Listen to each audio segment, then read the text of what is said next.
우리 목사님하고 사무실에서 얘기를 하는 중에 장로님 한 분 들어오셔서 사회하시는 장로님 조금 전에 말씀하셨지만 교회 어려울 때 오셨던 적이 벌써 10년이 됐네요. 그렇게 말씀을 하시더라고요. 정말 눈 깜짝할 사이에 지나갔다는 그런 생각이 듭니다. 저는 사실 올 1월 마지막 주일로 우리 교회를 사임했습니다. 22년 가까이 그렇게 심우를 하고 사임을 하고 이제는 은퇴 목사가 되었습니다마는 너무 시간이 빨리 지나갔다는 그런 생각이 듭니다. 사실은 저는 한 3, 4년 조기 은퇴를 한 거예요. 평상시 우리 집에사람하고 늘 그런 얘기를 했습니다. 내가 목사인데 교인들한테 신앙생활 잘하고 똑바로 하고 잘 살아야 된다, 이렇게 말만 했지 정작 나는 그렇게 못 살았는데 내가 이러다가 하나님의 부름을 받는다고 하면 이게 무슨 창피가 되겠느냐, 면목도 없는 거고 우리가 이럴 게 아니고 어쨌든 은퇴를 조금 일찍 하자, 일찍 하고 컨디션이 될 때까지 선교지에 나가서 봉사하는 것으로 우리의 생을 그렇게 마감했으면 좋겠다. 그래가지고 2019년도부터 우리 장로님들하고 우리 교회 장로님들하고 상의를 해서 제가 조기 은퇴하는 걸로 그때부터 계획을 했고 그리고 상의를 했습니다. 그런데 이렇게 은퇴를 하고 보니까 코로나 때문에 나갈 수가 없는 거예요. 괜히 조기 은퇴를 했나? 이런 생각도 들었지만은 지금 준비 중에 있습니다. 괜히 미리 은퇴한 건 아니고 잘했다는 그런 생각을 갖습니다. 그래서 문이 열리기만을 기다리고 있는데 비행기 표를 구할 수가 없는 겁니다. 요즘은 우리나라에서는 비행기가 뜨는지 모르지만은 내가 원하는 나라에서는 받아들이지를 않기 때문에 그래서 지금은 준비 중에 있다는 그런 말씀을 드리면서, 그래요, 이렇게 남에게 강대성에 서서 설교하고 남을 가르치다 보면 나도 모르는 사이에 어떤 우월감, 당신들은 내 가르침을 받아야 하고 그리고 나는 가르치는 사람이다 하는 이런 잘못된 우월감에 빠질 수 있다고 생각을 합니다. 그것이 또 잘못되면 오늘 제목과 마찬가지로 오만함으로 발전할 그런 우려성도 있다고 생각을 합니다. 언젠가 EBS 방송에서 흥미로운 조사를 했습니다. 10대 청소년과 30대 그리고 60대를 상대로, 오늘 우리 1, 2 남녀 전도의 헌신 예배로 드립니다마는 그리고 10 여전도에 드린다는 얘기를 들었습니다마는 이렇게 10대, 30대, 60대를 상대로 어느 때에 우월감과 열등감을 느끼는지 조사를 했습니다. 먼저 10대 청소년들은 권력이 있으면은 우월감을 느끼게 될 것이라고 답변을 했습니다. 특별히 정치적인 권력을 이야기했습니다. 두 번째는 스포츠 같은 이 특기 같은 것이 있으면은 우월감을 느낄 것이라고 답변을 했습니다. 똑같은 질문을 60대 어른들에게도 했더니 첫째로 건강을 꼽았습니다. 건강을 잃으면은 모든 것을 잃게 된다는 것을 경험으로 알고 있기 때문일 겁니다. 그러면은 사회 활동을 가장 활발하게 하고 있는 30대는 어떻게 답변을 했겠습니까? 놀랍게도 그들은 아주 현실적이었습니다. 첫 번째가 뭐냐 하면 외모였어요. 외모.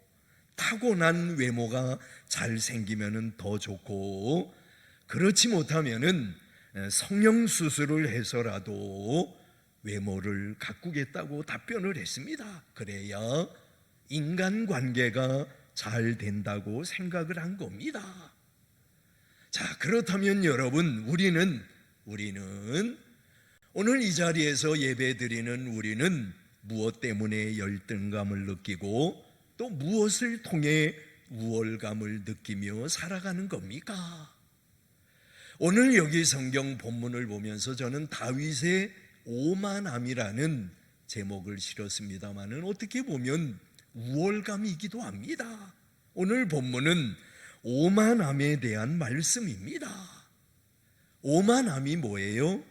세상이 말하는 오만함과 우리가 이야기하는 자존감의 차이는 무엇입니까? 사실 오만함은 나쁜 거지만은 이 자존감이라고 하는 것은 이건 중요한 겁니다. 꼭 있어야만 합니다. 자부심 그리고 자존감, 이는 누구에게나 필요하고 그리고 소중한 거예요. 그렇다면 신앙인의 자부심이란 뭘 말하는 겁니까? 여러분, 오늘 우리 믿는 사람들의 자부심은 뭐예요? 내가 예수를 믿는다고 하는 거. 그래서 주님께서 가르쳐 주신 대로 하나님을 아버지라 부를 수 있다고 하는 거. 하늘과 땅을 만드신 하나님께서 나의 아버지가 되시고 그분에게 나는 아들과 딸이 되었다고 하는 것, 그리고 예수님을 통해 내 죄가 용서받았다고 하는 것, 이것이 우리 믿는 사람들의 자부심인 겁니다. 이처럼 이 자존감이라고 하는 것은 일종의 축복입니다. 그러나 하지만 교만은 다른 겁니다. 오만함은 다른 거예요. 오만함은 일종의 우상숭배입니다. 여러분, 주위를 보세요. 자기를 높이며 때로는 신처럼 자신을 떠받치는 사람들, 우리는 많이 보게 됩니다. 유명한 기독교 변증가인 루이스라고 하는 사람은 교만을 이렇게 정의했습니다. 교만은 영적인 암이다. 그렇게 나쁜 게 교만이라는 거예요. 오만함은 이렇게 나쁜 거라는 겁니다. 지금도 우리가 암에 걸렸다고 하면 무엇을 가장 먼저 떠올리게 됩니까? 나도 언젠가는 죽게 되겠구나. 이 죽음을 생각하지 않을 수 없는 겁니다. 교만은 영적인 죽음으로 몰아가는 암과 같은 실체라는 말이에요. 만족을 잃게 하고 사랑을 잃게 되면 참된 기쁨과 감사마저 잃게 하는 것이 교만함이라고 말할 수 있습니다. 오늘 여기 말씀을 통해 우리는 다윗에게 나타났던 오만함을 보게 됩니다. 다윗은 어떤 사람이에요? 우리는 어려서부터 다윗에 대한 칭찬을 수없이 들어왔습니다. 다윗은 정말 위대한 사람이다. 좋은 신앙인이다. 수없이 들어왔습니다. 그러나 성경을 읽어보면 다윗의 모습이 이중적이기도 합니다. 다윗의 생애를 보면 그의 젊은 시절은 그래도 괜찮았어요. 소년기와 청년기 때 다윗은 용감하고 멋졌습니다. 우리가 아는 대로 블레셋 장군 골리앗 앞에서도 꿈쩍하지 않았습니다. 그러면서도 하나님 앞에서는 언제나 겸손했다는 거예요. 자, 하나님을 모르는 사람 앞에서는 끔찍도 안 했지만은, 그러나 하나님 앞에서는 언제나 겸손했다는 거죠. 하나님께서 원하시면 나아가고 원하시지 아니하면 멈출 줄 아는 절도 있는 사람이었습니다. 또한 왕 위에 올라서도 하나님의 마음에 맞는 지혜롭고 분별력이 있는 지도자로 살았다는 거죠. 그런 다윗이, 그렇게 살았던 다윗이 삶이 안정되자 조금씩 느슨한 모습을 보이기 시작을 합니다. 여러분, 모든 사람들이 그렇잖아요. 어려울 때에는 긴장합니다. 어려울 때에는 하나님을 찾기도 합니다. 그러나 삶이 안정되게 되면 자신도 모르는 사이에 엉뚱한 생각을 하는 거예요. 느슨해지는 겁니다. 오늘 여기 다윗도 보면 삶이 안정되자 조금씩 느슨한 모습을 보이기 시작합니다. 신앙적으로도 불분명한 선택을 합니다. 오늘 연세 높으신 분들의 헌신 예배라고 했는데, 여러분, 인생의 후반전, 곧 말년에 오늘 다윗은 추락하고 맙니다. 충성스러운 부하 우리아의 아내를 간음한 겁니다. 여러분, 그때 그 장면을, 성경을 보세요. 그때 그는 너무 교활합니다. 야비한 사람입니다. 자기 죄를 은폐하기 위해 온갖 술수를 다 썼습니다. 결국에는 그 죄가 다윗 가문의 치명타를 가하게 되었지요. 성경에 보면 그래요. 그때 그 잘못이 다윗의 가문에 치명타를 줍니다. 맏아들 암논이 이복 누이를 겁탈했고 결국 그 역시 이복 형제에게 살해당하고 맙니다. 뿐만 아니라 압살롬이라고 하는 걸출한 아들도 있었지만은 그가 반역 행위를 도모하며 아버지 다윗을 죽이겠다고 따라다녔지요. 뭐 이런 일이 어디 있습니까? 아들이 아버지를 죽이겠다고 따라다니는 거, 이런 일이 있을 수 있는 겁니까? 결국 압살롬도 살해당하지만은 그 역시 다윗에게는, 아버지 다윗에게는 큰 슬픔과 아픔이 아닐 수 없는 겁니다. 다윗 가문이 몰락해 가는 과정을 보면 하나님을 잊어버리고 외면한 죄가 얼마나 큰 것인지 여실히 드러납니다. 그래요, 여러분, 보세요. 하나님을 잊어버린다고 하는 거, 그리고 신앙을 가지고 있으면서도 순간순간 하나님을 외면한다고 하는 거, 이건 큰 죄입니다. 하나님 앞에 눈을 감는 행위, 잘못된 거예요. 다윗의 말년이 그랬다는 거예요. 오늘 여기 본문에 등장한 사건도 다윗의 말년에 벌어진 그런 사건이에요. 나이 많을 때 벌어진 일입니다. 이때도 그는 오만한 죄를 저질렀습니다.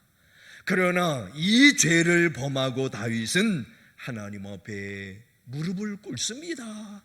나오잖아요. 하나님, 내가 잘못했습니다. 돌아보니까 너무 미련한 짓을 저질렀습니다. 마지막 절에 나오지요. 용서해 주시옵소서. 10절에 보시면 다윗이 백성을 조사한 후에 그의 마음에 자책하고 다윗이 여호와께 아뢰되 내가 이 일을 행함으로 뭐라 그랬어요? 큰 죄를 범하였나이다. 그냥 죄라고 말하지 아니하고 자기 스스로 말하기를 큰 죄를 범하였나이다. 이어서 보면 여호와여 이제 간구하옵나니 종의 죄를 사하여 주옵소서. 그리고 뭐라 그래요? 내가 심히 미련하게 행하였나이다. 내가 미련하게 행하였나이다, 이 정도가 아니고 내가 심히 미련하게 행하였다. 다윗은 자신의 죄악이 큰 죄라고 고백을 합니다. 또 자신이 심히 어리석고 미련하게 행동했다고 자복을 합니다. 여러분, 인생 말년을 의미 있게 산다는 것은 중요한 거예요. 저는 저를 포함한 우리 모두가 인생 말년을 정말 잘 마무리했으면 좋겠어요. 지나온 날은 뭐 이렇게 저렇게 살았다 그래도 여러분 언제 불려갈지 모르는 겁니다. 그냥 우리 가슴에 뛰고 있는 이 심장 멈추면 가는 겁니다. 그게 오늘 일어날지, 밤에 일어날지, 내가 잠자는 순간에 일어날지, 걸어가다가 일어날지, 뭐 이거 별겁니까? 멈추면 가는 겁니다.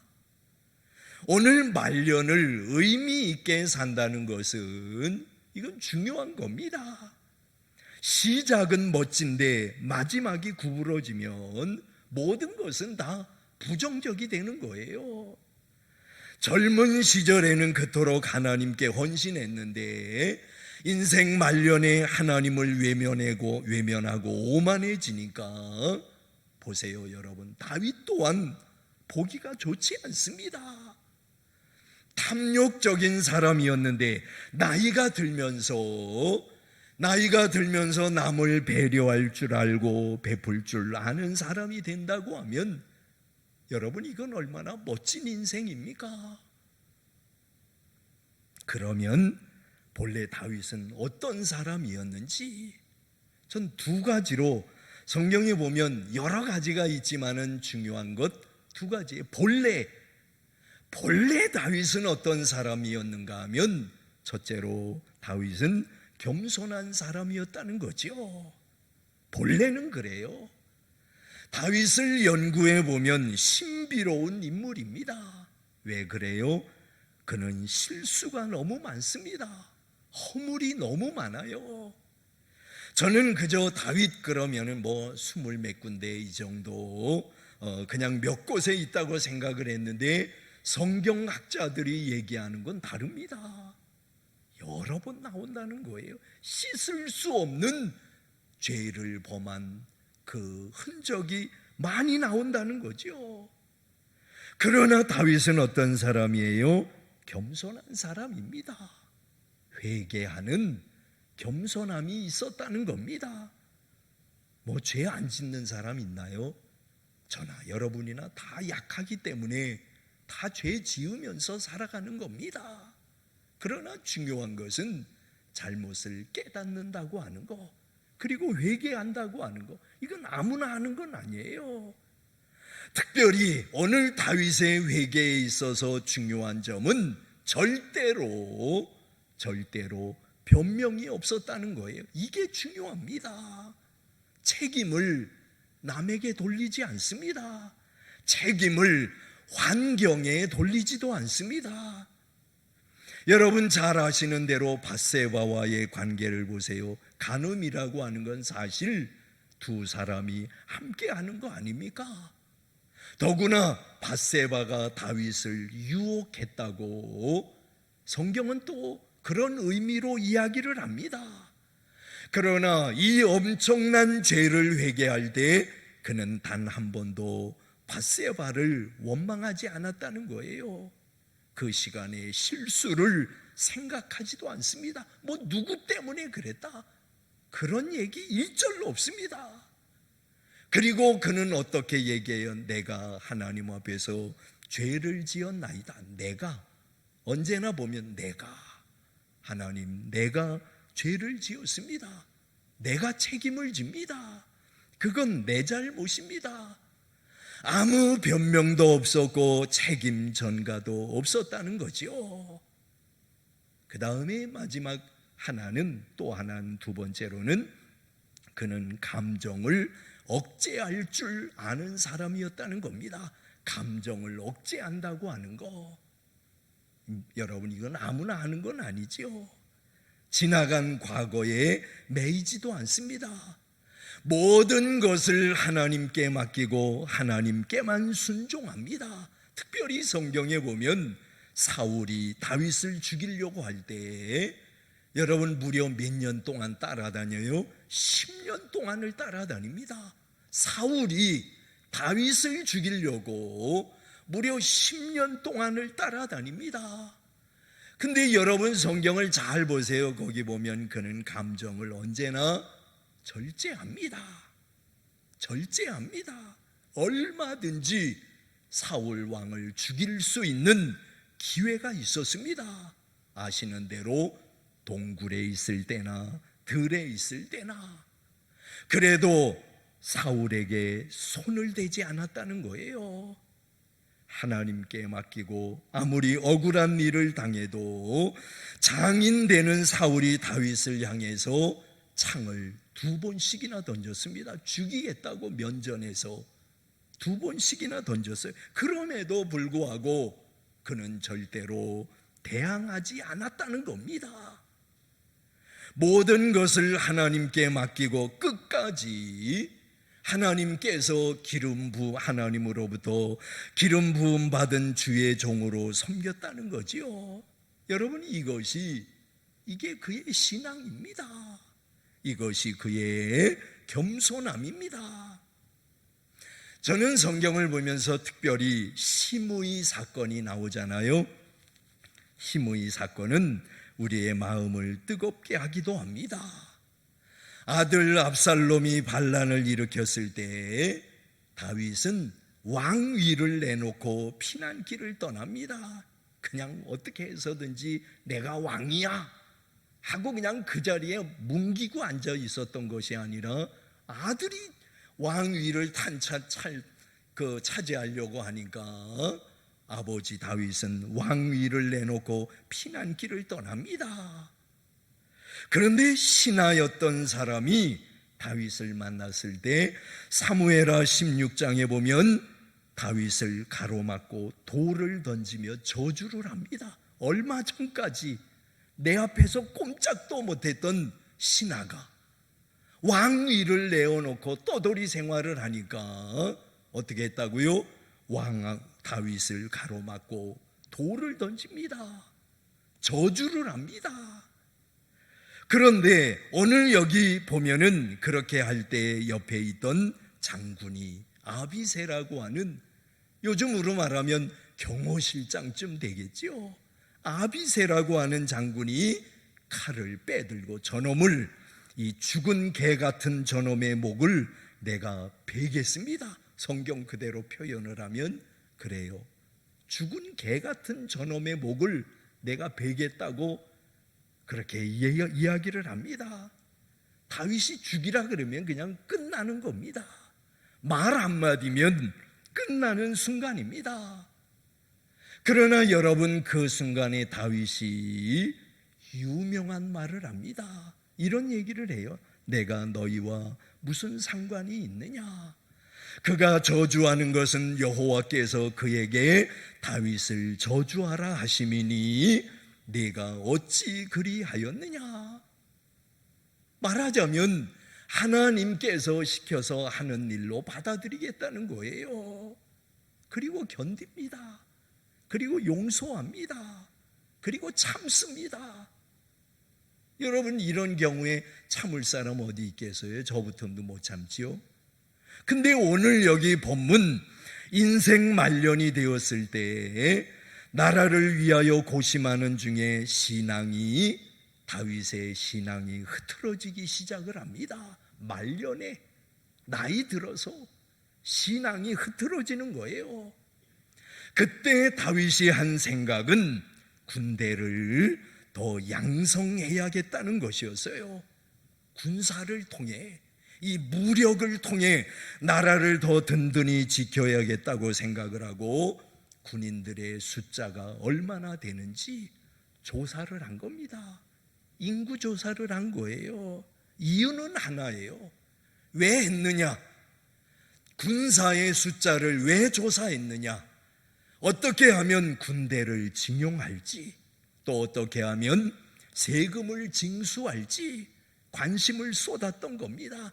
이 얘기는 뭐냐 하면, 이것은 하나님을 의지하기보다는 유사시에 군사력으로 전환될 수 있는 숫자가 얼마나 되는가, 그걸 확인하고 싶었던 겁니다.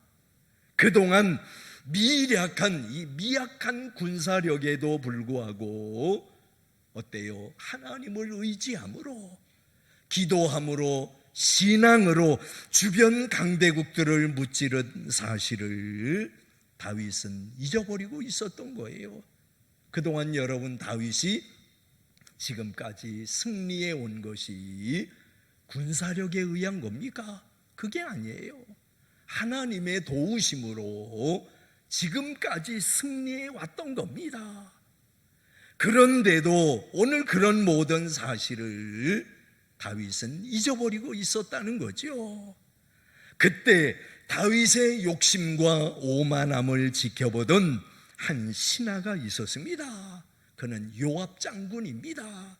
그가 다윗에게 간언하는 이야기가 3절이에요. 여러분, 3절에 그 신하가 뭐라고 얘기를 합니까? 3절에 요압이 왕께 아뢰되 이 백성이 얼마든지 왕의 하나님 여호와께서 100배나 더하게 하사 내 주 왕의 눈으로 보게 하시기를 원하나이다. 그런데 내 주 왕은 어찌하여 이런 일을 기뻐하시나이까? 이 신하도 대단한 신하지요. 왕은 어찌하여 이런 일을 기뻐하십니까? 요압의 지적은 정확합니다. 어떻게, 이 말의 의미가 뭐예요? 어떻게 사람의 능력을 더 기대하려고 하느냐, 그런 얘기예요. 감히 여러분, 신하가 왕에게 이런 얘기를 어떻게 손쉽게 할 수 있는 겁니까? 어떻게 사람의 능력을 더 기대하려고 하는 겁니까? 다윗의 오만한 욕망을 그는 정확하게 꿰뚫어 보았습니다. 그러나 다윗은 어때요? 이 간언을 거부합니다. 그리고는 적극적으로 인구조사를 시키는데 10달 동안, 무려 1년 가까이 10달이 걸립니다. 그런 뒤에 요압이 보고를 하는데 약 130만 명이 칼을 들고 전투할 수 있는 숫자로 파악되었다고 보고를 했습니다. 그리고 나서 다윗이 깨닫는 내용이 성경에 나옵니다. 그리고 나서 그 보고를 받고 다윗이 깨달은 거예요. 내가 하나님께 기도하지 않았구나. 하나님이 기뻐하시는 일이 아니었구나. 하나님의 방법이 아니고 내 방법으로 하려고 했구나. 내가 하나님을 믿기보다는 군사의 숫자를 더 신뢰하고 있었구나.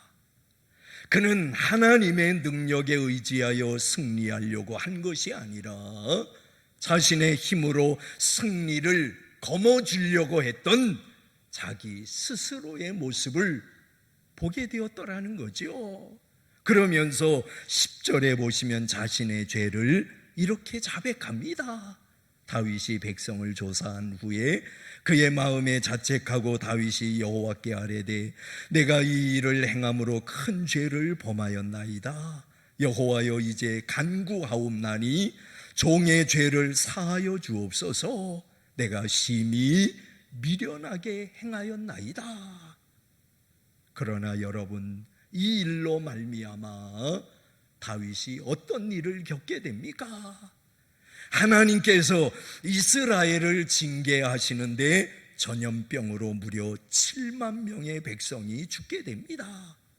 지도자 한 사람의 잘못으로 인해 백성 전체가 큰 고통을 받게 된 거예요. 저는 적게는 가정도 마찬가지라고 봅니다.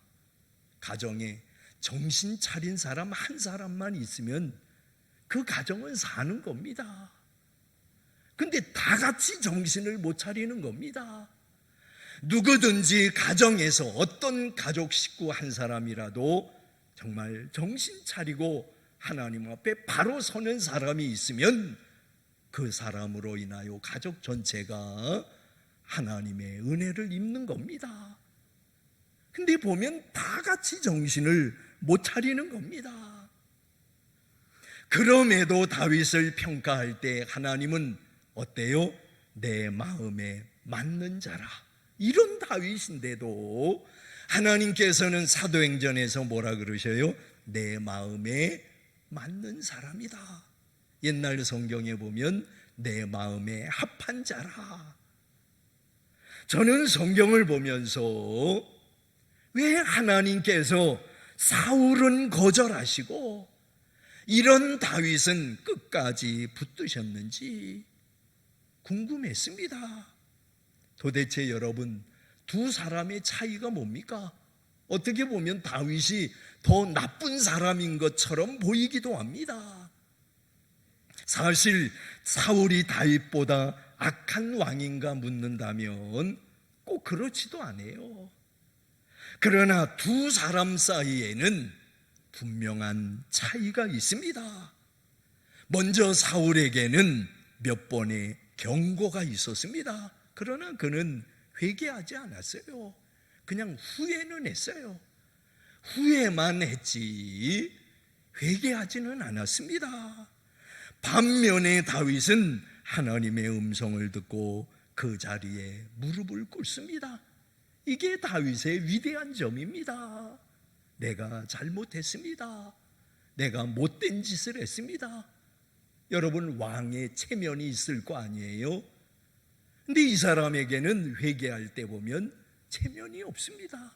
내가 죄를 지었나이다. 내가 못된 짓을 했습니다. 내가 하나님 앞에 순종하지 않았습니다. 그러는 가운데 그는 하나님의 용서를 받을 수 있었다는 겁니다. 사랑하시는 성도 여러분, 우리 모두에게는 사실 저도 그렇고 다 오만함이 있습니다. 누구에게나 다 있는 거예요. 문제도 많습니다. 우리에게는 인간적인 탐욕과 죄악의 속성이 있습니다. 그러나 우리는 기억해야 합니다. 우리 인생에서 중요하게 생각해야 할 것이 있습니다. 전반전보다는 후반전이 좋아야 된다는 거예요. 사랑하시는 여러분, 나이가 들수록 더 멋진 사람들이 되어야 합니다. 저는 여러분들에게 그 부탁을 하고 싶은 거예요. 나이가 들수록 더 멋있는 사람이 되라는 겁니다. 더 풍성하고 더 겸손한 사람이 되어야 합니다. 가진 것이 많아질수록, 지식이 풍성해질수록, 지위가 높아질수록 오히려 오만함과 교만함을 내려놓아야 합니다. 하나님 앞에 두렵고 떨리는 마음으로 나아가는 것이, 그게 인생의 축복입니다. 우리가 젊을 때는 보이는 것만을 향해 달려갑니다. 그러나 인생의 후반전에 들어서면 내려놓는 훈련을 해야 합니다.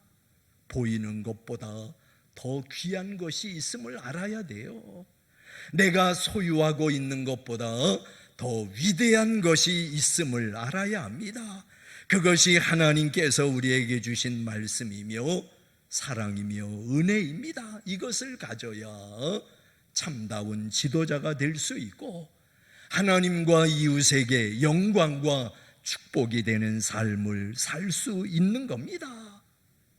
자신을 비판할 줄 아는 용기가, 그게 회개입니다. 내 잘못에 대해 하나님 앞에 무릎 꿇고 고하는 용기가, 그게 바로 회개인 겁니다. 이제 우리도 하나님의 사람으로서 나 자신을 그렇게 만들어 가고자 하는 결단이 있기를 바랍니다. 그럴 때 사랑하시는 여러분, 여러분들의 장래가 더 풍요로워지실 겁니다. 이전에 경험하지 못했던 하나님의 놀라운 복을 말년에 앞으로 살아가시면서 경험하시는 여러분 되시기를 주의 이름으로 축원합니다.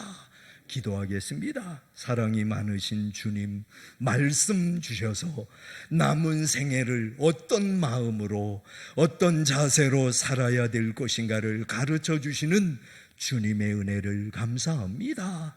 지나온 생애보다도 앞으로 남은 생애가 더욱 의미 있기를 원합니다. 멋있는 생을 살아갈 수 있도록 우리 모두에게 은혜를 베풀어 주시옵소서.